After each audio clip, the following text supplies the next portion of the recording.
এ কি, আজও সেই সাদা হরিণ? না, তীর চালানো যাবে না। এই সাদা হরিণ দেখে মনে হয় এটা কোনো সাধারণ হরিণ না। নিশ্চয়ই এর মধ্যে কোনো রহস্য আছে। আমাকে দেখতেই হবে এই সাদা হরিণের রহস্য কি।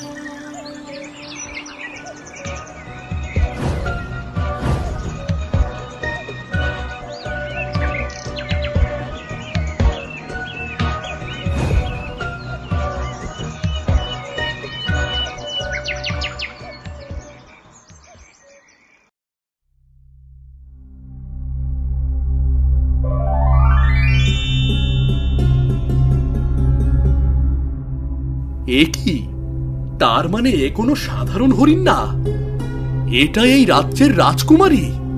কি সুন্দর দেখতে! একবার দেখলে বারবার দেখতে মন চাইবে। কিন্তু রাজকুমারী এত সুন্দর হয়েও কেন সামান্য হরিণের বেশে জঙ্গলে জঙ্গলে ঘুরে বেড়ায়, এটাই তো বুঝতে পারছি না।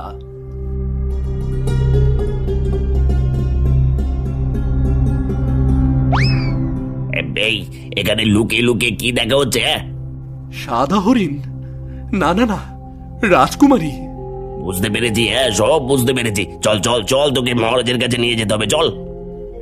না না না, আমি কিছুই করিনি। আমাকে ছেড়ে দাও, আমাকে ছেড়ে দাও। ছেড়ে দেবো? ছেড়ে দেবো? তোকে মহারাজের সামনে যেতেই হবে। চল চল তাড়াতাড়ি, না হলে মেয়ের একেবারে পিঠের চাল তুলে দেবো একেবারে।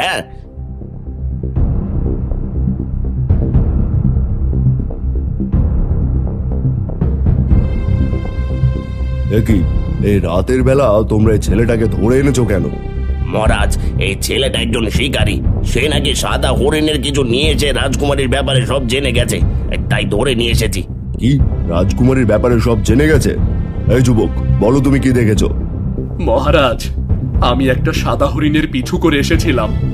এসে দেখি হরিণটা রাজমহলের পেছনের গেট দিয়ে ভেতরে প্রবেশ করেছে। তখন আমি লুকিয়ে তাকে দেখতে থাকি। তার কিছুক্ষণ পর যখন সন্ধ্যা নামে, তখন সাদা হরিণটা রাজকুমারীতে পরিণত হয়ে গেল। তাছাড়া আমি কিছুই দেখিনি মহারাজ। প্রহরী, সর্বনাশ হয়ে গেছে। এই যুবক সবকিছু জেনে গেছে। একে নিয়ে গিয়ে কারাগারে বন্দি করো।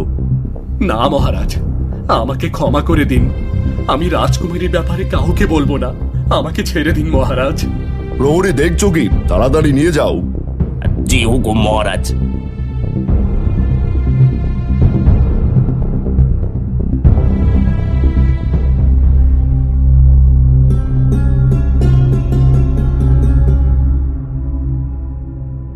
আরে রাজকুমারী, আপনি এখানে?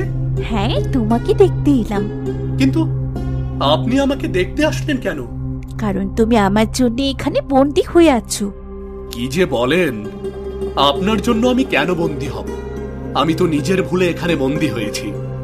তবে আপনাকে একটা কথা জিজ্ঞেস করতে চাই, যদি কিছু মনে না করে আমাকে বলতেন সব। ঠিক আছে, বলো কি জানতে চাও? আচ্ছা, আপনি এত সুন্দর, এত রূপবতী হয়েও কেন একটা সাধারণ হরিণের রূপে জঙ্গলে ঘুরে বেড়ান? শুনবে? তাহলে শোনো। আমিও একদিন এভাবে জঙ্গলে শিকার করতে গিয়েছিলাম।